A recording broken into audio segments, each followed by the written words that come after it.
nakakasuhan na daw, 'di ba? Sila Senator Bato de la Rosa. So tingnan na lang natin kung ano yung masasabi ni Bongbong Marcos doon sa kaso or ikakaso kay PRRD, kay Bato de la Rosa, Bongo at sa kung sino-sino pang mga sangkot doon sa sa Quadcom na 'yan. Pasok. Ikauubaya na ni PBBM sa DOJ ang rekomendasyon ng Quadcom na kasuhan si dating Pangulong Rodrigo Duterte at iba pa. Tingin naman ni Senator Bato de la Rosa, demolition job ito na may kaugnayan sa pagpapatalsik kay Vice President. Ayan, so pinauubaya na daw ni Bongbong Marcos sa DOJ kung kakasuhan si Duterte or hindi. Oh, napakaganda. Sara Duterte, nasa frontline ng balitang niya, si Mayan Los Baños. Ibibigay na ni Pangulong Bongbong Marcos sa kamay ng Department of Justice ang rekomendasyon ng House Quadcom na kasong crime against humanity laban kay dating Pangulong Duterte. Oy, pinaliwanag ko sa inyo kung ano yung crime against humanity, ha. Grabe, nakita niyo naman noong nakaraan, 'di ba? Pinaliwanag ko sa inyo yung ano yung crime against humanity. Sa tingin niyo may na-commit si PRRD doon na na kasi talaga sabi ko nga, yung crime against humanity, pag tiningnan mo, lahat yun ginagawa ng mga NPA. Pero never na nakasuhan ang mga NPA ng crime against humanity. Tangina yan. Ang kulit, sabi ko sa inyo, itong mga crime against humanity na to, isinasampa to sa mga terorista, sa mga Al-Qaeda, ISIS, mga ganyan. Oo, yung mga warlords sa Africa. O doon yun. O, yung mga nag-ethnic cleansing, yung mga pumapatay ng isang buong tribo kasi doon lalabas yung ano nila. Naku po, namatay na yung ano ko Namatay na yung ilaw ko Doon kasi lalabas yung kanilang mga kanilang mga tawag diyan. Dadaan yung pipeline. So yung mga doon, community doon, lalasunin nila, yung mga ganyan. Ganun yun. Senador Bato de la Rosa, Senador Bongo at iba pa kaugnay ng drug war. The DOJ will look at it and see if there are it is time to file cases, what cases to file, how to produce the evidence that we will need to actually build the case up. So titignan pa yan. Si Senator de la Rosa hindi na nagulat sa rekomendasyon ng Kamara. They're moving heaven and earth talaga to make life difficult for us. Alam mo, ang ganda ng sinabi dito ni Senator Bato de la Rosa. Naisip ko din yun pero hindi ko lang nasabi sa inyo. Pero alam mo, ang ganda ng sinabi niya dito na kailangan kasi nila kaming tanggalin ni Senator Bongo sa equation. Kailangan kaming sirain ngayon para hindi na kami manalo sa 2025 senatorial election. Bakit? Kasi ang plano talaga nila all along, i-impeach si Inday Sara. Kung next year, wala na kami sa Senado, mawawalan na ng 2 boto or mawawalan na ng 2 tagapagligtas si Inday Sara sa Senado. So the likelihood or the possibility of impeachment kay Inday Sara mas mataas kung mawawala kami ni Senator Bato. Kaya yun talaga ang plano nila. Alam naman nila na ginampanan lang namin yung tungkulin namin Alam naman nila na noon pang nandiyan pa nga si Trillanes at saka si De Lima sa Senado, hindi nga nila napatunayan yung mga akusasyon na yan. Ngayon pa ba naman? So ano yung mas magaling yung Congress ngayon kaysa sa Senate noon?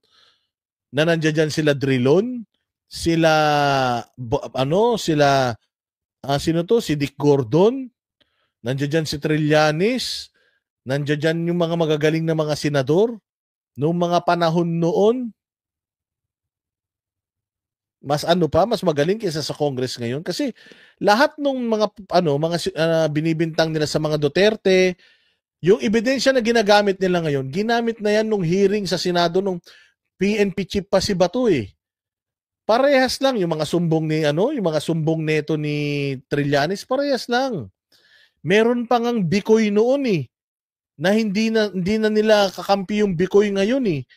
Nagbago na, bawasan pa nga yung mga ebidensya nila eh. 'Di ba? So talagang yun ang ano nila doon. Nakakalungkot to kasi nga tapos na to eh. Hindi na to pinansin ng Senado noon, nag-conduct na ang Senado ng hearing noon eh. Hindi nga nag-gain ng traction eh. Tapos binuhay ngayon, tapos biglang crime against humanity na. Bigla na nagkaroon ng crime against humanity. Putang ina niyan, sabi ko nga eh. Samantalang si Garin na binakunahan yung mga Dengbaksya. Di ba?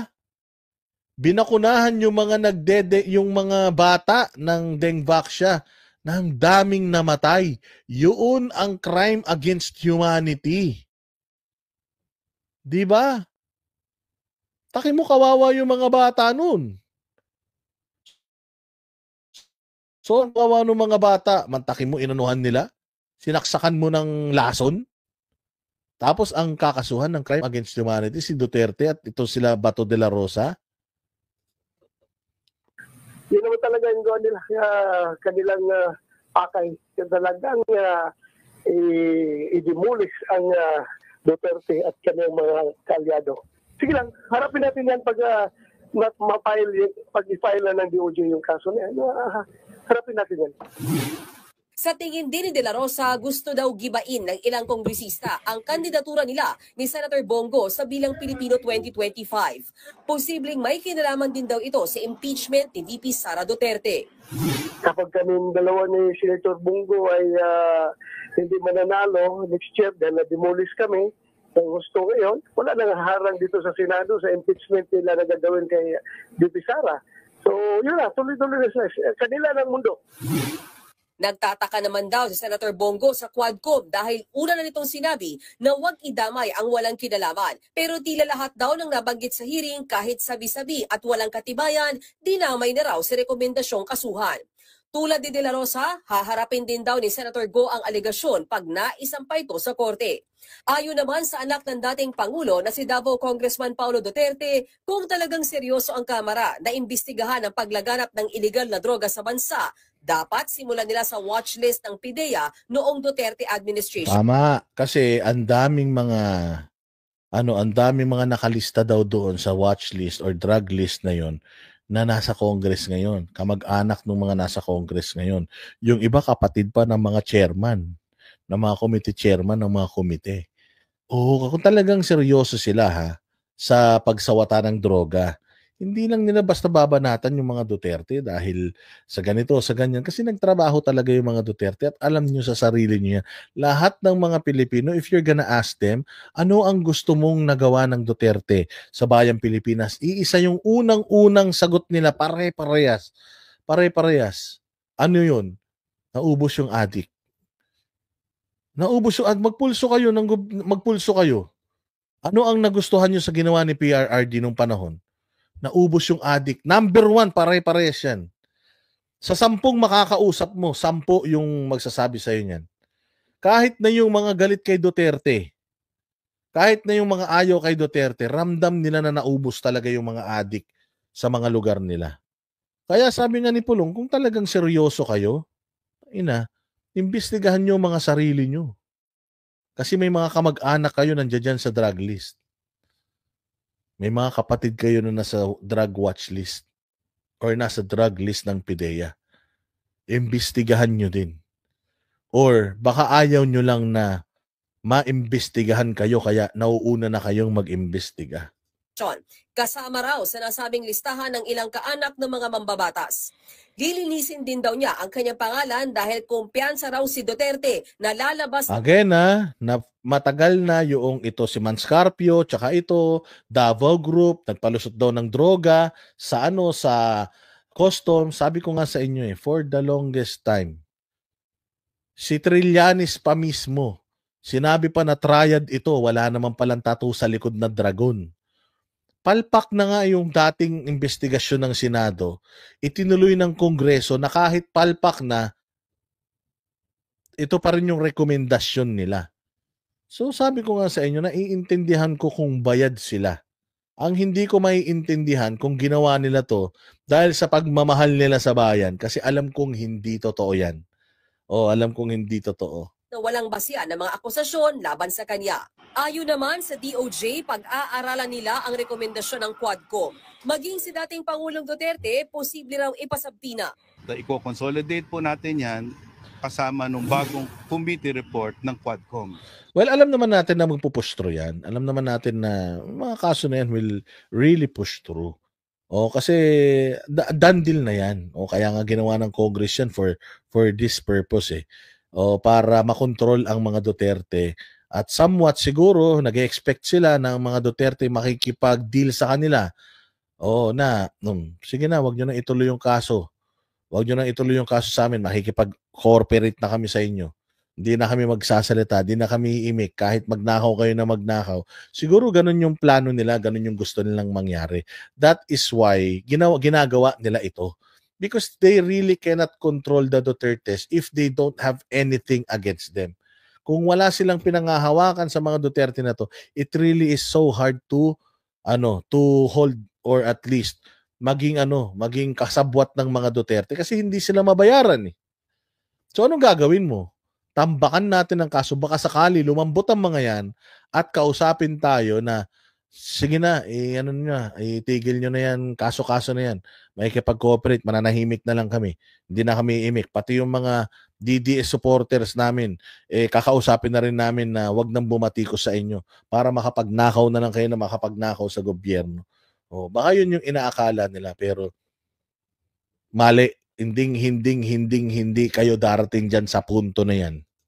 So, pag pinagsama-sama po natin yan, magkakaroon tayo. At saka gusto rin naman nila Duterte to na if you have anything against us, go ahead and file it in court.